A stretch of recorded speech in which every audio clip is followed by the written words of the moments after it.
Crónicas del Absurdo, bueno, es una película que en silencio ha tenido que ser, o sea, mi película anterior siempre estaba colgando en Facebook cómo se fue desarrollando durante 10 años, pero esta, por la naturaleza sensible del material, que está mayormente grabado con audios clandestinos, decidimos que solo se iba a soltar la información una vez que el festival anunciara la programación, y en este caso fue el Festival del IRFA, que realmente tuvimos tremendo apoyo de su director Orwan Irabia, y el estreno fue muy bueno, porque yo pensé que hasta cierto punto esta era una película mucho más sencilla que las mías anteriores. O sea, estaba haciendo una película que pensé que quizás iba a tener un interés antropológico para los politólogos, para la gente que estudia las ciencias sociales, pero enfrentarla con un público donde no había un solo cubano fue la prueba de fuego, y que el jurado haya tomado la decisión unánime de darle el premio a mejor película fue realmente una sorpresa.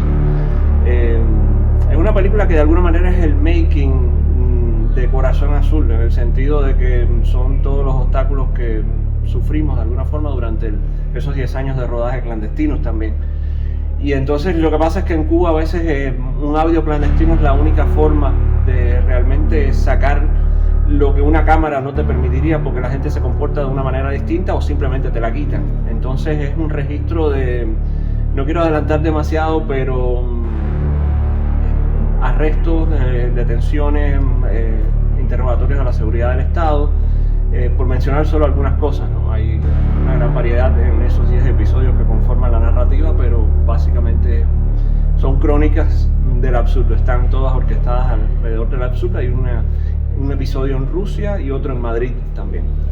Tú y Lynn han recogido también en otras oportunidades ejemplos de represión que han sufrido. ¿Qué diferencia hay ahora con esta película?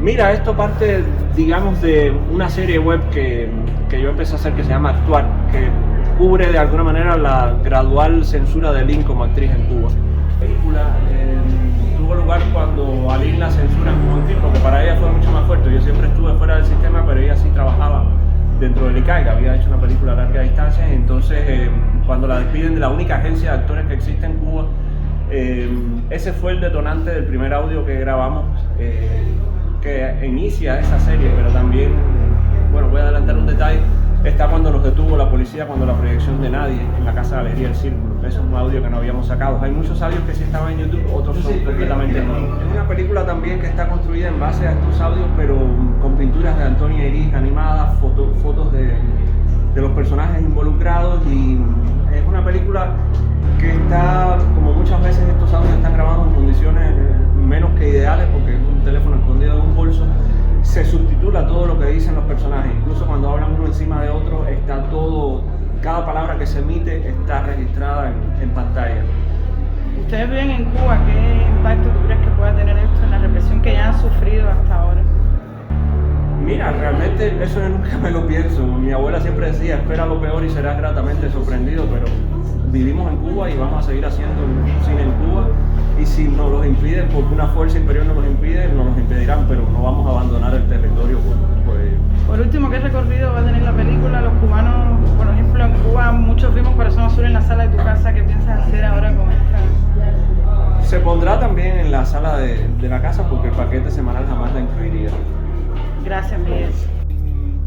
Él es un hombre que se involucró mucho con la Revolución Cubana y gradualmente se decepcionó, y a mí me gusta describir la película como que es una historia de amor entre dos hombres y una mujer. Los dos hombres son Rafael Alcides y Fidel Castro, y la mujer es la revolución.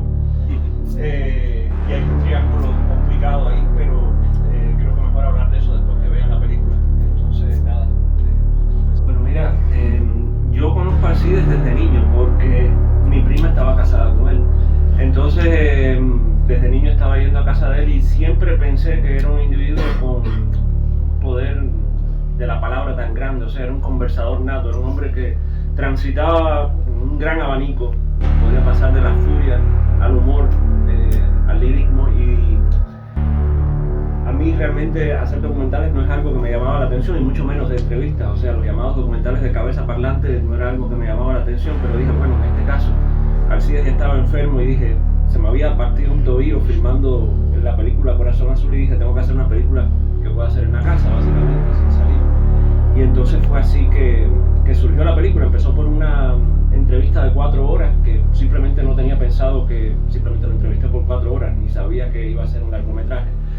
Pero al final de esas 4 horas él me hace el primer cuento de la película, que es la historia de la prostituta. Y ahí me dije, aquí sí hay una posibilidad de hacer una historia de amor no convencional, pero o sea, crear un triángulo entre Fidel Castro. También sucedió una cosa interesante en esas 4 horas. Muchas veces yo les hacía preguntas y él me contestaba como si yo fuera Fidel. Y entonces ahí surge la idea de introducir a Fidel como personaje también en la película. Y ahí se conformó ese triángulo que terminó siendo la narrativa de la película. Desde el momento hay muchos temas tabú en Cuba. Fidel Castro es uno de ellos, por supuesto, y si lo tratas de forma irreverente, pues inmediatamente caes en una lista negra. O sea, cuando nosotros estrenamos la película en el Festival de Cine Global Dominicano, eso fue en enero del 17, después tratamos de ponerla en la Casa Galería del Círculo, que es un espacio de los activistas Elía Villares y Luis Trápaga. Ahí tuvimos una redada policial y la denunciamos, y a partir de ese momento casi todos los colegas se apartaron, ninguno se sumó a la censura, porque pasa una cosa interesante en Cuba. En el cine siempre que hay un acto de censura, los colegas salen a defender las películas siempre que sea una censura en un espacio institucional. Pero como nosotros nos habíamos salido del redil y habíamos puesto la película en un espacio privado, pues nadie nos defendió. Y normal, como dicen en el campo en Cuba, menos bulto, más claridad.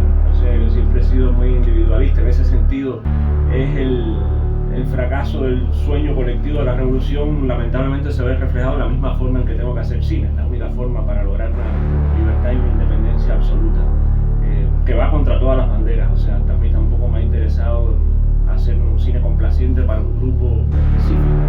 Yo digo que si vas a hacer cine independiente, tiene que ser independiente en contenido y forma. O sea, es una forma, es lo único que me hace dormir tranquilo, esa forma de trabajar. Y entonces, bueno, con Corazón Azul, que lo estábamos filmando en ese momento, duró 10 años el proyecto, muchos actores se fueron del proyecto, o sea, significó un aislamiento total, que ya venía de una censura moderada de Memorias del Desarrollo, que sí se puso en el Festival de La Habana, pero fuera de concurso, y ya al año siguiente se había programado para ponerse en el Festival Latinoamericano de Beirut, y 3 días antes de proyectarla, el director me escribe que la habían retirado porque la Embajada de Cuba había decidido que la película no podía representar a Cuba y la sustituyeron con otro largometraje cubano, 3 veces 2. Y bueno, se puso en el festival y en la muestra de jóvenes realizadores, y jamás se volvió a poner Memorias del Desarrollo en Cuba. Y con nadie fue un proceso interesante, porque a partir de esas 4 horas de entrevista, yo primero hice una serie web, y el segundo episodio de esa serie web se llamaba Artistas y Políticos, y es básicamente el que introduce el tema de la censura.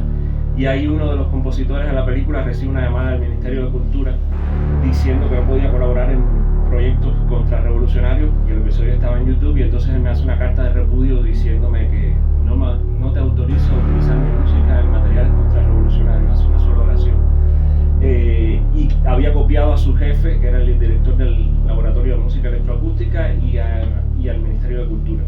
Y entonces yo le contesté con copia a los 3 diciendo: yo solo decido que un crítico decida lo que es revolucionario o contrarrevolucionario, ciertamente no político o funcionario. Esto lo filmé en el Teatro Nacional,